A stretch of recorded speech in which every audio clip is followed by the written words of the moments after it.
Hey, have you ever seen some trolling taking place in the dog training industry? Have you ever seen people talking shit about another trainer, or have you had other trainers talk shit about you and the way you do things? Or even better, have you been the one that's done this yourself? I'm going to be very honest here and I'm going to tell you that I have done this. I've been guilty of this before. That right there is something that I probably wouldn't do today.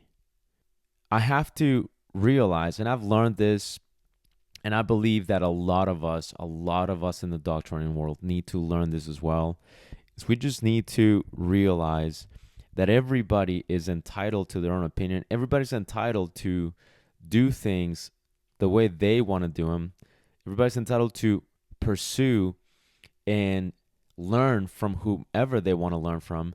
And that is perfectly fine. It is their right to do that, right?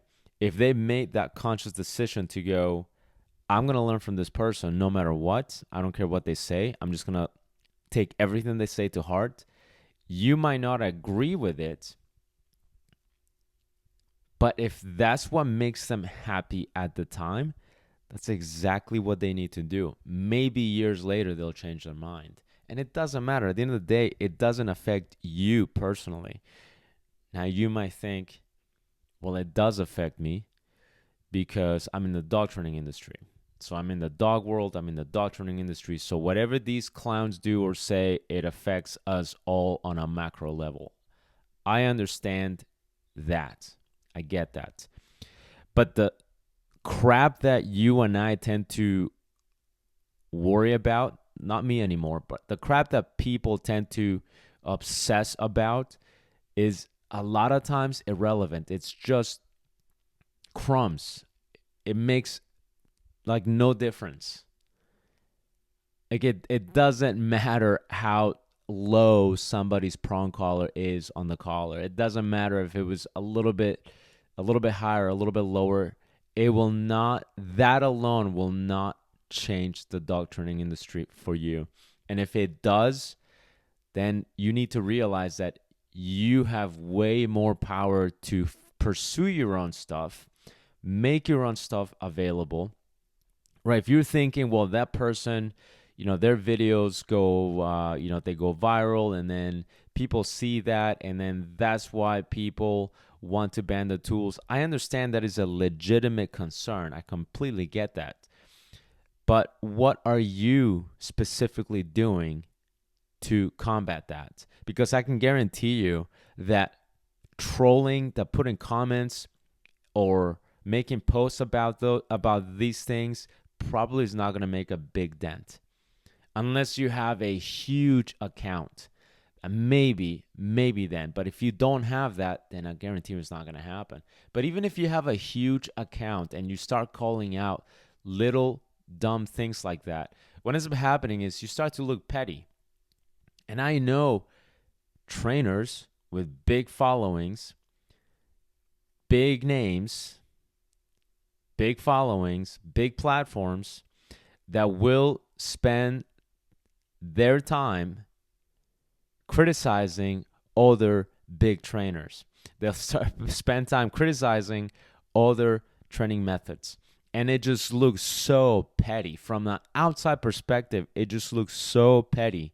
It looks so weird that this trainer with such a big reputation, such a big platform, cares about how somebody's using the e-collar, about how somebody's doing this, that, and the other. It is so stupid. There's got to be other topics for you to cover than that. All it does is it just makes you look petty. So we have to realize, okay, and I had to go through this. I had to learn this myself. To each their own. I used to worry about that. I used to go, man, I can't believe that trainer said that. I can't believe that trainer is doing that. I can't believe that trainer is telling people to do this. It used to get to me. But now I'm like, you do what you got to do. Like if as long as you're not abusing dogs, which the term abuse, I'm aware, is it's open to interpretation. I understand that because to some of you, a correction on a prong collar is abuse.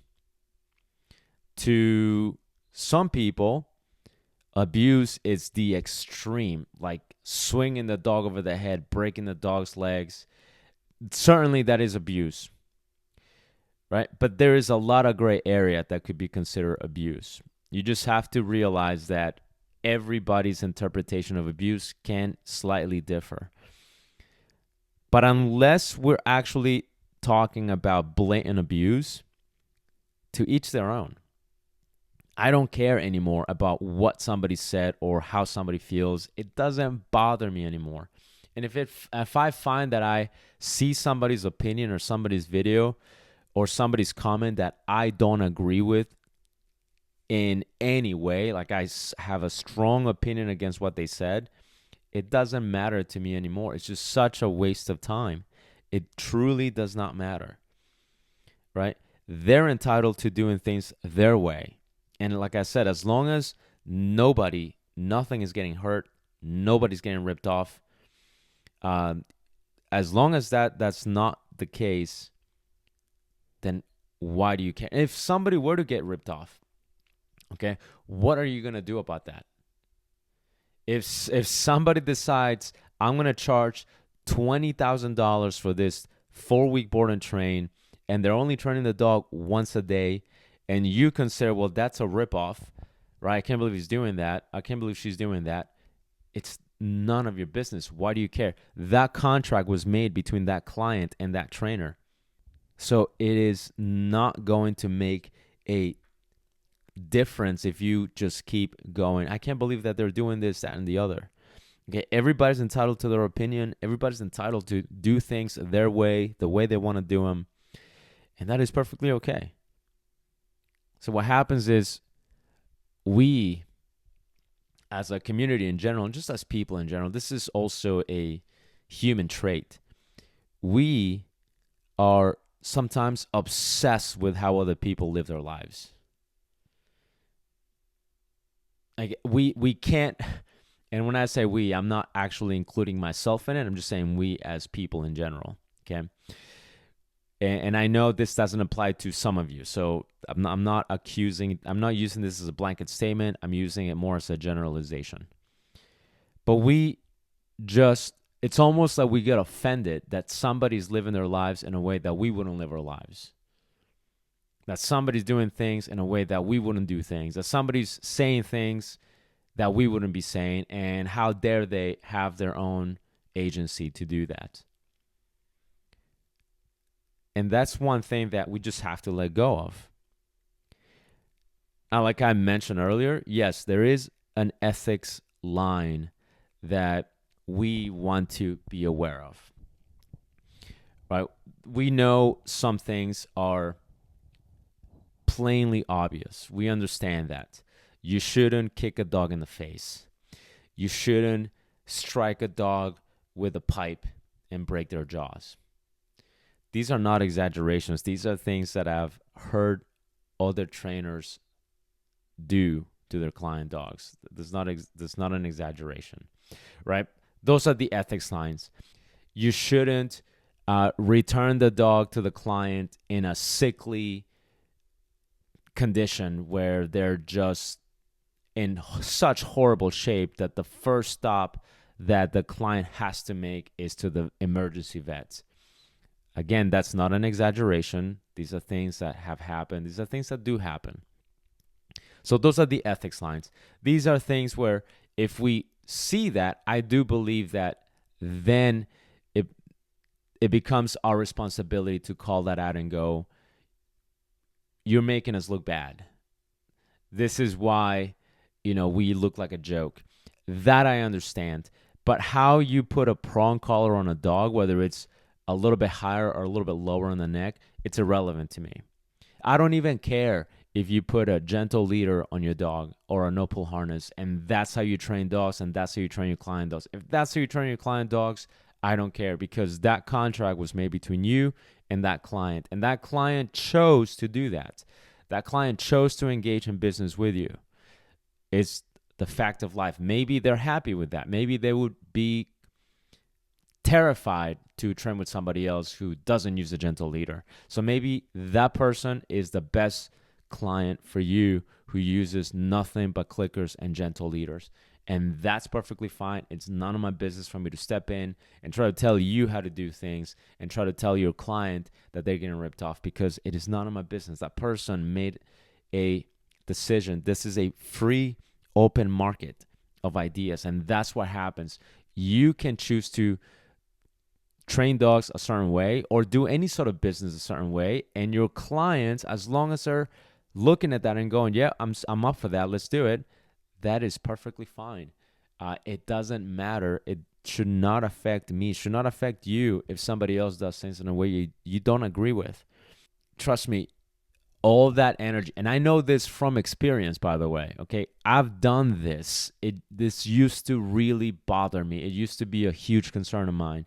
I used to feel like it was my duty and my responsibility to just call it out every single time. And I've known people who did that, spend a lot of their time, would spend hours and hours just looking and researching and trying to find things to formulate an argument as to why that one person should not be training dogs. It is such a waste of time, good energy. It's such a waste of resources. You should just focus on yourself. You should focus on your dogs. You should focus on your client. That time will be much better spent on you, your dogs, and your clients. And this is something that we, in general, have a tendency to not do. We have a tendency to do the opposite. We have a tendency to be obsessed with other people, to look and to comment, especially with social media. Social media has made so many brave people out of cowards, right? Everybody that thinks that they would never say to your face, they're very comfortable saying it from a laptop or from their phone, which is understandable, right? But the thing is, why fall into that category? We don't need to. And I'm telling you this as a person that used to worry about that. Now, I wasn't a horrible troll about things, but things would just get to me. It would bother me. And every now and then I just would not be able to hold it and go, you're full of ass, you're full of shit. Like you know, that's not how you feel, blah, blah.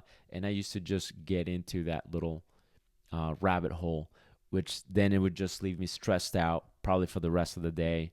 And again, why worry about that now? I just wanted to leave you guys with that thought. Think about this, consider it, and focus on yourself, your clients, and your dogs.